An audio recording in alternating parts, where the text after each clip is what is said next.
All right, Car Buying 101, episode number 2. Let's get into the meat and potatoes of this, Dad. We found the vehicle we want. We have a sense for if we're gonna pay cash, we're gonna finance. We kind of have our ducks in a row. Now's the rubber's meeting the road, for lack of a better term. We gotta contact the dealership and we gotta get an out the door price, an OTD. Yes. So throughout this video, we're gonna refer to things as OTDs. That stands for out the door price. Do a quick Google search if you're unfamiliar with OTD, or just keep watching the video. Let's talk about contacting the dealer. One of the things we obviously have is our scripts that you can use when you contact a dealer. So if you're using the CarEdge deal roadmap, like we encourage you to, it's 100% free, just use that. But his script is pretty simple. It's just providing the VIN, the stock number, asking if the vehicle's available, and making sure that you're getting an out the door price breakdown with all fees, all dealer installed accessories or markup, less any discounts. Pretty simple stuff what you're asking for, correct?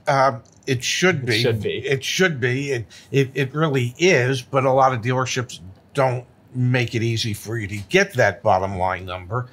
So you might have to work at it a little bit, but you want to concentrate on the out the door price. Now, the out the door price, just so you understand, that is the agreed upon selling price plus any dealer installed accessories that you've agreed to, plus any markup if you agreed to that, and I would suggest that you don't, plus tax, title, license, and all fees. So the bottom line number, as if you were going to, well, in today's world, nobody carries a check, but in my day, if you were actually going to write a check for the vehicle, what's the total amount that the check would have to be for? Now, you have to remember that some fees are taxable, and if they're taxable, they're negotiable. Many fees are not tax fees because they're state fees. Sales tax can't be taxed on top of the sales tax. Okay, vehicle registration fees cannot be taxed on top of that. So if it's a state, city, county fee, it's non-taxable. You can't negotiate those. But if it's a dealer fee, the doc fee, electronic filing fee, processing fee, whatever they want to call it, and if that gets factored into the selling price so that it can get the sales tax attached to it, that means that fee is negotiable. So if it's negotiable, if it's taxable, it's negotiable. So when you're getting your out the door fees, sales price that you've agreed to, plus any dealer installed accessories, doc fee, sales tax, government fees. All right, and so when you get one of these out the door quotes, the reason you're pushing for that so much is because all the numbers can be manipulated when you start talking about monthly payments or how do you plan to buy the vehicle. Like, there are very common tactics that a salesperson is going to use to try and get you to think about payment, which, to be very clear, is actually helpful for a lot of folks because they have no clue how much car they can afford. But we covered that in video number 1. You know how much car you can afford. You simply want to negotiate the actual total price, including all the discounts and everything like that. The reason this is important is because this is the first pencil, is what it's called, correct? Yes. The first pencil of the deal. Well, the first pencil of the deal is the worst pencil of the deal. The first pencil of the deal is going to be the dealership's first offer to you, which is this first out the door price. And the first offer is going to maximize the dealer's profits. Now, I'm not suggesting that the dealership isn't entitled to a profit. They are. They just might not be entitled to the size of profit that they're looking for on that first pencil. And if you agree to the deal on the first pencil, well, there'll be a whole lot of high-fiving going on back in the sales office. So you want to keep the high-fiving to a minimum for the salespeople, which means you want to negotiate off of that first pencil. Pops, there are all sorts of ways we can help people get good car deals. Like what? Well, car coaches. They're real people with real knowledge that get you real savings. CarEdge.com/plans. Check it out. Okay, so you get that first out the door. A reasonable counter offer might be, I don't know, 5 to 10% below, something along those lines. That obviously depends on the vehicle. And to give you some context here about how much a vehicle's actually worth, go get the Black Book retail values and trade-in values of a used car. And heck, even on a new car, you can do that as well. And on new cars, go check out the community forum. Search for your car on the community forum. See if anyone else has recently bought one, so you can get a sense for what they paid out the door for the new vehicle.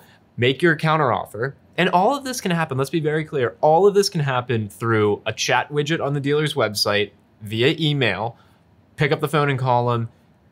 Last resort is like going into the dealership. You should actually be able to get your car deal done by using the script plus feeling confident going back and forth on negotiating out the door price without even stepping foot in the dealership. And it's important to remember that if you do it via email, keep copies of all the emails. If you do it via text, keep copies of all the texts. It's amazing what dealers will forget they had agreed to. Okay, and let's hit home on that. So the next step, the next video, we're going to talk about actually going into the dealership, what you need to bring, making sure all your ducks are in a row. Let's say we've negotiated, you've talked to me about this before. How many passes of this are likely going to, how many rounds and volleys? At least 3 or 4, right? 3 to 5. 3 to 5, right? Yeah. So you're going to do 3 to 5 passes of this. It Yes. might sound like a lot, but again, read some of the success stories on the community forum. People are saving, what was that? We were looking at a Mazda deal recently, a Mazda $7,000 saved, right? A little bit of persistence. It's more than your hourly rate, most likely. Yes. I'll speak for myself, more than my hourly rate. So you're going to have that persistence. And then how do you memorialize this? You get the salesperson and the sales manager's signatures, or maybe just the sales manager, you can speak to this, Yes. their signature on an out the door worksheet. Yeah, because the salesperson's signature means nothing, but the sales manager's signature means something. And so once you've agreed to a number and they give you a printout with all the numbers that are agreeable, you can sign it and have a sales manager or general manager sign it before you go finalize the transaction in the finance and insurance office. Okay, and one thing we didn't touch on, but it's important to mention, your trade-in. Never came up in any of this conversation. Why? Because it is a separate transaction than buying the vehicle. We are huge advocates, huge proponents of get cash offers for your trade-in and potentially sell it to Carvana or a local dealer. It doesn't have to be at the dealership. We have a great article, The Trade-in Tactics for Success, that also breaks down the tax benefits of if you do trade a vehicle in. So that's over here. It's off camera. It's over here, okay? Negotiating the out-the-door price, contacting the dealership with a script that's very simple. That all happens first. Then once you've gotten this signed out-the-door price that you feel good about, then you can bring up your trade-in and say, hey, I actually have a car to sell as well. After all, they're selling and now you're selling. You both have the same objective, that when the dealership's selling a car, they want to sell it and maximize the amount of profit. They want to get as much for it as they possibly can. When you're selling your trade, you have the exact same objective. You want to get the most that you possibly can for it. It's one of the few times in the dealership that both parties have the same exact objective. So they're two separate transactions. A lot of dealers hate when you do that. Yeah. But literally, they are two separate transactions. Once you've agreed to the out the door number, then you can do the transaction of agreeing to a value on your trade, and then you can add the trade to the deal to adjust your out the door number accordingly.